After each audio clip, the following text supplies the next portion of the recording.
네, 김기현 저 해병사령관님, 네, 해병대 사령관입니다. 이렇게 집안에 그 부친께서 세상을 떠나시고 마음 추스리기도 어려울 텐데 이렇게 나오셔가지고 답변하시고 계신데 다시 한번 위로의 말씀을 드리고요. 그 국방부 장관한테 경찰로 순직 병사에 대한 사건을 경찰로 이첩하는 것을 중지하라라고 하는 그 명령을 정확하게 받았죠? 정확하게 받았습니다. 그게 31일인가요? 31일 11시 56분경 군사보좌관의 전화를 통해서 장관님께서 직접 저한테 지시를 하셨습니다. 혹시 몇 번 받았습니까? 그날 31일 날 받으셨고 또 참모를 통해서 받든 장관을 통해서 받든 총 몇 회 받으셨습니까? 7월 30일 장관님께 직접 받았고 그다음에 8월 1일 날은 군사보좌관을 통해서 그다음에 7월 31일 한 17시 30분경에는 차관을 통해서 이렇게 확인이 됐고 그다음 날은 군사보좌관의 문자를 통해서 이렇게 해서 정확한 거는 최소 3번은 이렇게 제가 확인했습니다. 정확하게 3번은 확인했다 그 말씀이시죠? 네. 그 지시를 받았었을 때 부당한 게 있었습니까? 없었습니까? 부당한 부분은 전혀 없었습니다. 그럼 그 명령을 받고 곧바로 우리 사령관님께서 지시를 내리셨습니까? 안 내리셨습니까? 장관님께 지시를 받고 그 14시에 계획되어 있던 언론 브리핑, 국회 브리핑, 이첩 보류는 그 이후에 있었기 때문에 이첩 보류와 관련된 부분은 최초의 지시를 내린 거는 인원들이 다 복귀하고 난 이후에 해병대 자체에서 16시에 회의를 한 그때 최초의 이첩 보류 지시를 내렸습니다. 장관한테 11시경 지시를 받았고 다 부대로 불러서 회의를 하면서 16시경에 정확하게 해병대 사령관은 지시를 내렸다. 이렇게 정리하면 되겠습니까? 그렇습니다. 그러면 추상 같은 명령인데 어째 사령관의 이야기를 박 대령이 거부했냐는 거지요. 왜 거부를 했습니까? 장관님께서 최초에 저한테 지시를 내렸고 그 다음에 국회에 위치했던 부사령관을 통해서 이첩과 관련된 부분에 있어서 추가적인 거는 법무관리관의 조언을 받으라고 이렇게 하다 보니까는 그 법무관리관과의 어떠한 이렇게 법률적인 쟁점이 많이 있다 보니까 거기에서 법무관리관의 어떠한 의견을 존중하지 못하고 그 다음에 박 대령이 어떠한 갖고 있는 생각에 독단적인 생각에 법률적인 해석으로 인해서 그러한 행동을 했다고 생각을 하고 있습니다. 아니 장관이 오다를 하면 그냥 바로 장관의 오다가 부당하지는 않잖아요. 그렇습니다. 그러면 사령관께서 직접 바로 장관의 오다다. 그리고 과실치사 8명으로 했는데 이거를 다 해야 되느냐 이 의문이 있으니 이거를 좀 더 살펴보라고 한다. 그러니 일단 중지하라. 딱 사령관의 명확한 오다가 있었으면 문제가 없었을 텐데 왜 사령관은 11시경에 지시를 받고 4시에 회의를 한 이유가 뭡니까? 지금 말씀하신 미비된 그런 법률적인 것을 보완하기 위해서 그런 거예요? 16시에 회의했던 가장 큰 이유 중에 하나는 14시에 언론 브리핑하고 국회 설명이 계획되어 있었는데 그게 취소됨에 따라 여러 가지 해병대 사령부 차원에서 조언이 필요했고 그 다음에 13시 30분경 부사령관이 장관님실에 가서 그 이첩과 관련된 부분은 법무관리관과의 어떠한 조언과 그러면 사령관님 후속적인 4시에 언론 브리핑이 있었기 때문에 이런 걸 수습하기 위해서 그 시간이 필요했고 그렇습니다. 그리고 4시 그게 수습되고 나선 정확하게 박 대령한테 사령관님께서 이첩 중지하라고 하는 명령을 정확하게 내렸다는 거죠. 이렇게 정리하면 되겠습니까? 그렇습니다. 그런데 그때 박 대령은 사령관의 지시에 대해서 뭐라고 반응을 했습니까?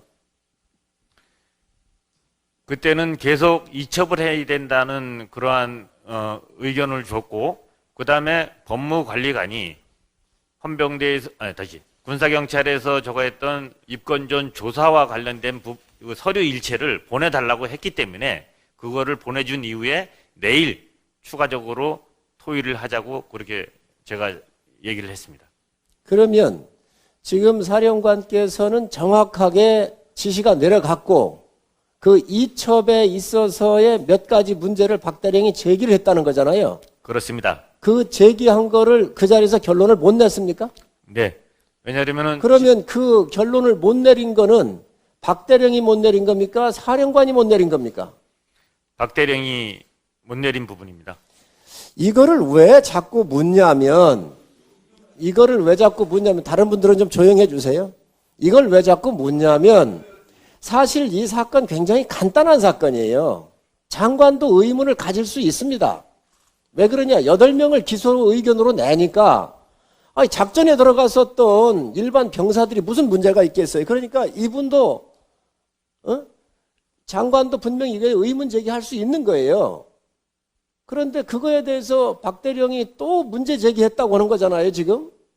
전 이게 있을 수 없다고 생각을 하고 또 그러면 이 박 대령의 일사단장을 보호하라고 하는 대통령실에 무슨 외압이 있었습니까? 없었습니까? 지난번에 전 장관님하고 안보실장님들도 말씀하셨고 저도 그러한 것을 받은 사실이 전혀 없습니다. 그거는 단지 박 대령의 주장일 뿐입니다. 전혀 없었습니다. 질의 답변에서 해병대 사령관님도 말씀을 하셨듯이 이것과 관련해서 국방부 법무관리관과 박정훈 대령관의 수차례 통화가 있었는데 그 과정에서 법률적인 해석과 쟁점 이런 것이 있었기 때문에 좁혀지지 않았었다 이런 말씀을 하셨단 말이죠. 맞죠? 제가 전 수사단장한테 보고를 받았던 거는 네. 저희들이 한 거하고 그러니까 박 대령이 하고 법무관리관하고 얘기했는데 법률적으로 여러 가지 의견이 있다. 그렇죠. 이견이 있다. 그렇죠. 그것까지 제가 그것만 보고를 받았습니다. 그러니까 위법한 내용이 들어간 명령은 수행할 수 없는데 법률적으로 위법한지 아닌지에 대한 서로 간의 이견이 있는 겁니다. 그러니까 그 명령을 수행해야 될 사람은 본인이 생각할 때 위법한 내용이다. 직접적으로는 개정된 군사법원법상 이것은 위법한 내용이다라고 명령을 받은 사람이 생각을 하고 있기 때문에 이 명령이 제대로 수행되기가 힘들었던 겁니다.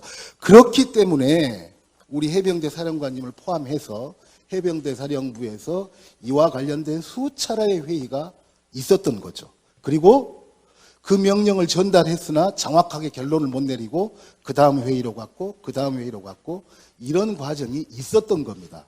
그리고 그 8월 1일 날입니다. 8월 1일이면 이첩된 게 8월 2일이니까 하루 전이죠. 네. 8월 1일 날 오전에 9시 반경에 해병대 사령관께서 수사단장을 호출해서 이야기 나누고 있는 도중에 법무부 법무관리관으로부터 수사단장한테 전화가 왔습니다. 그러니까 뭐 직접적으로 그 전화 소리를 들었는지 안 들었는지는 모르겠지만은 해병대 사령관도 현장에 있었겠죠. 자, 그 법무관리관의 이야기는 크게 세 가지입니다. 혐의자와 혐의 내용을 빼라. 업무상 과실치사 죄명도 빼야 한다. 이것이 첫 번째 이야기였고, 두 번째로 직접적인 과실이 있는 사람으로 한정해야 한다. 라고 이야기했습니다.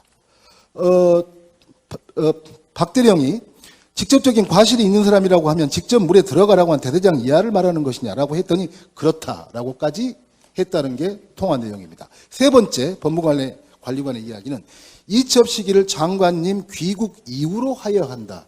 이렇게 세 가지의 이야기를 해병대 사령관이 있는 자리에서 수사단장에게 국방부 법무관리관이 이야기를 했습니다. 직접적으로 통화는 듣지는 못했겠지만 뭐 스피커폰으로 하질 않았겠죠. 바로 현장에 있었기 때문에 전화 끊고 나서 박정훈 대령으로부터 이와 같은 내용을 보고를 받으셨습니까? 제가 지난번에도 진술을 했었지만 법무관리관과 전 수사단장과의 통화 내용은 정확히 몰랐고 네. 끝나고 난 이후에 네. 법무관리관이 박 대령이 제시한 의견하고는 많은 차이가 있다. 네. 이것까지만 제가 보고를 받은 상태입니다. 예, 그러면 같은 자리에서 법무관리관하고 전화 통화가 끝난 다음에 수사단장이 사령관에게 두 가지 선택이 있습니다. 첫 번째로는 우리 수사 결과를 국방부 조사본부로 이첩해서 상급 부대인 국방부 조사본부에서 재판단한 후 경찰에 이첩토록 하는 한 가지 방법이 있고, 두 번째로는 그대로 예정된 시간에 내일 이첩하는 두 가지 옵션이 있습니다. 이런 이야기를 한 적이 있습니까, 없습니까? 지금 의원님께서 방금 말씀하셨던 그 부분은 저하고 둘이 있을 때 한 것이 그러니까, 아니라, 저하고 예, 둘이 예, 있을 예. 때 한 것이 아니라, 아니라. 다른 장군 참모하고 네. 공보정원실장, 그다음에 정책실장 등 비서실장 등 다 있을 때 원탁에 있는 상태에서 했던 부분입니다. 예, 어쨌든 이러한 제안을 했네요. 그렇습니다. 이 말은 박정훈 단장도 마찬가지고 해병대 사령부도 마찬가지고 이첩 보류 지시에 대한 법률적인 쟁점과 해석에 대한 스트레스와 부담이 엄청나게 많았던 상태인 거고, 다른 형식으로 대안을 모색하기 위한 여러 방법들이 토론됐다라고 하는 이야기 아닙니까? 그래서 실제로 해병대 사령관께서 수사단장의 건의를 받고 이 내용에 대해서 국방부에 건의를 한 적이 있나요, 없나요? 건의했습니다. 예, 건의했더니 어떤 결과가 나왔습니까? 최초 건의는 제가 전 국방부 차관하고 통화를 해서 조사본부로 이첩하는 부분에 대해서 건의를 했는데 전 네. 차관이 검토하겠다고 이렇게 분명히 얘기를 했었고, 네. 그리고 한 15분, 20분 정도 제가 그 관련된 사항을 전 군사보좌관한테 문자로 보냈는데 문자로 답장 오기를 그 부분은 이렇게 장관님께서 수용하지 않는 거로 제가 답장을 받았었습니다. 그러니까 해병대에서는 법률적인 쟁점과 해석과 관련해서 해병대 내부에서도 일치된 어떤 견해를 갖기가 힘들었고, 그런 토의를 계속하고 있는 과정 중에 하나의 대안, 옵션으로 제안을 했는데 그것마저도 안 받아들여졌다라고 하는 이야기잖아요. 맞습니까? 정확히 말씀을 드리면은 네. 분명히 전 수사단장하고 그다음에 법무관리관하고의 법률적인 이견은 있었습니다. 네. 그렇지만 지난번에 8월 25일 전체 회의에서도 제가 말씀을 드렸지만 네. 분명히 장관님께서 이첩 보류하라는 것은 명확한 명시적인 지시고, 그다음에 추정된 과업으로서 이첩과 관련돼서 어떤 문제점이 있는지 이런 거에 대해서는 법무관리관이 법적으로 더 어떤 전문성을 갖고 있으니 그 조언을 받으라고 했기 때문에, 그러면 이첩 보류 시기를 언제 하는 부분에 어떤 문제점이 있느냐에 대한 추정된 과업을 염출하기 위해서 저희들이 박 대령의 의견을 존중했던 부분이지, 이거를 보류를 그거에 대해서 뭐 결심을 못했거나 그거를 안 한, 그런 걸 한 것은 아니라는 부분입니다. 그리고 어차피 제가 법무관리관하고도 통화를 했지만 장관님께서 가시면서 해병대 사령관에 대해서 법적인 조언을 해주라 해서 제가 법무관리관하고 통화를 했었고, 그래서 법무관리관한테 법적인 조언도 받았던 부분입니다. 예, 수고하셨습니다.